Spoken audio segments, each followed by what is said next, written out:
Ok, bom dia a todos. Hoje nós vamos falar um pouquinho sobre testosterona e câncer de próstata.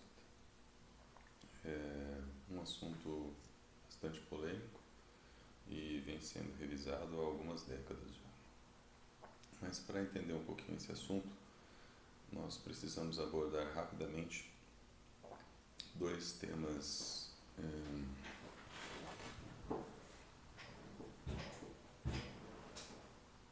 breves.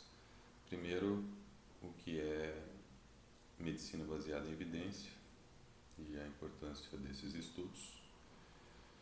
E segundo, um pouquinho da história da testosterona.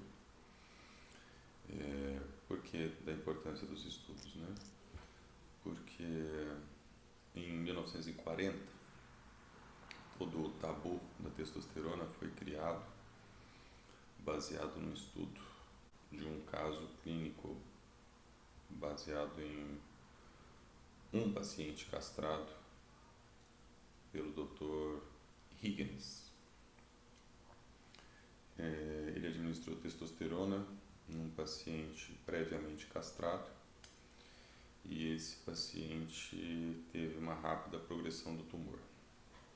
Baseado nesse resultado, e ele sendo urologista da Universidade de Harvard, isso teve uma repercussão muito grande. Ele era famoso, etc. E a partir daí, testosterona ficou como causadora de câncer de próstata.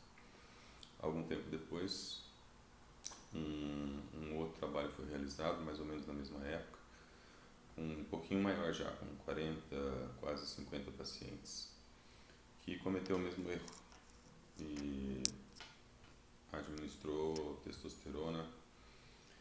Desses 50 pacientes, 46 haviam sido privados de testosterona anteriormente.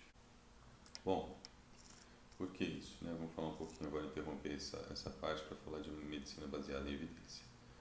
Medicina baseada em evidência começou a ser desenvolvida no Canadá por volta de 79, 80, um projeto criado para que, primeiro, né, o número de charlatões na medicina diminuísse e, segundo, para que poupasse recursos, dinheiro público, para que os estudos científicos pudessem contribuir com a parte clínica e as informações pudessem ser usadas pela maior parte dos profissionais. Para tornar isso mais resumido, os estudos têm uma determinada pirâmide de relevância, né? Essa pirâmide foi modificada recentemente, está sendo modificada ainda em 2016, mas para fins de entendimento para essa discussão, nós temos no ápice da pirâmide, como mais importante hoje, a meta-análise, que significa reunir vários estudos sobre o mesmo tema, e isso inclui às vezes milhares, dezenas de milhares, centenas de milhares de pacientes que estão sendo submetidos a uma determinada análise, por isso meta-análise. E na base da pirâmide, como menos importante, aí você tem o estudo de caso, que foi o que o Higgins fez. Então, o estudo dele é um estudo o menos importante que existe, né? Na época não existia sequer a medicina baseada em evidência. Então, não se podia culpar ninguém. Muito bem. Se eu não me engano, por volta da década de 80, um outro urologista também da Universidade de Harvard, Abraham Morgan Taylor, se não me engano, questionou esse estudo, né? Começaram-se novas pesquisas a respeito de câncer de próstata, uso de testosterona. O último trabalho, que foi feito inclusive por um colega nosso da Universidade de São Paulo, levantamento também da Universidade de Harvard, o pessoal do Brigham Women's Hospital de Boston, deixou bem claro assim, a importância da testosterona e a sua relevância clínica na prevenção à saúde, mas mostrou também, junto com os trabalhos do Morgan Taylor, como vem sendo vista a testosterona hoje. Os trabalhos mostram com alguma segurança que há a possibilidade de uso de testosterona em pacientes que tiveram câncer de próstata e foram curados. Então, o paciente que teve um câncer de próstata e fez um tratamento curativo, ele talvez possa usar testosterona também.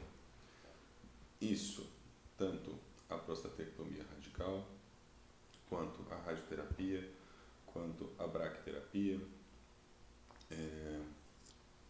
Em vários estudos, né, tiveram algumas meta-análises realizadas, teve um levantamento feito de 191 estudos, se eu não me engano, em 2009, 2016, que mostrou em todos os levantamentos feitos que não houve recorrência num período de 1 a 12 anos de nenhum câncer nos pacientes em uso de testosterona. Pelo contrário, a incidência de câncer de próstata, que giraria em torno de 14% no grupo que estava usando testosterona, foi de 1%, né? Então cabe até uma questão aí um tanto quanto polêmica. Será que a testosterona diminuiria a incidência de câncer de próstata, né? Também sabemos que a testosterona não tem associação com hiperplasia prostática benigna, com sintomas urinários. Hoje já temos plena ciência de tudo isso. Trata transtornos depressivos leves, sem falar, né, na sarcopenia, perda de massa muscular, né, no caso principalmente no idoso, diminuição da incidência de fraturas, mas o objetivo aqui era falar da testosterona no câncer de próstata. Então, você que teve aí câncer de próstata, tem que saber o quê? Que há possibilidade sim de uso de testosterona. Isso tem que ser muito bem discutido com o seu médico, com o seu urologista, porque não é ainda uma diretriz, mas tudo leva a crer que há benefícios e não malefícios. Então, você que está tendo sintomas de andropausa, calores, fogachos, depressão, impotência sexual, uma faixa etária mais jovem, não precisa sofrer com isso. Você pode fazer a modulação com testosterona. Algumas condições normalmente são impostas, né?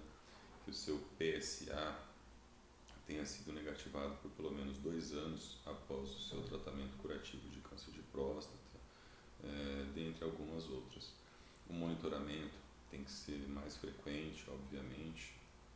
Você tem que ser acompanhado com mais frequência. Você pode confiar na testosterona desde que você tenha um médico que te acompanhe e que te deixe bem ciente dos riscos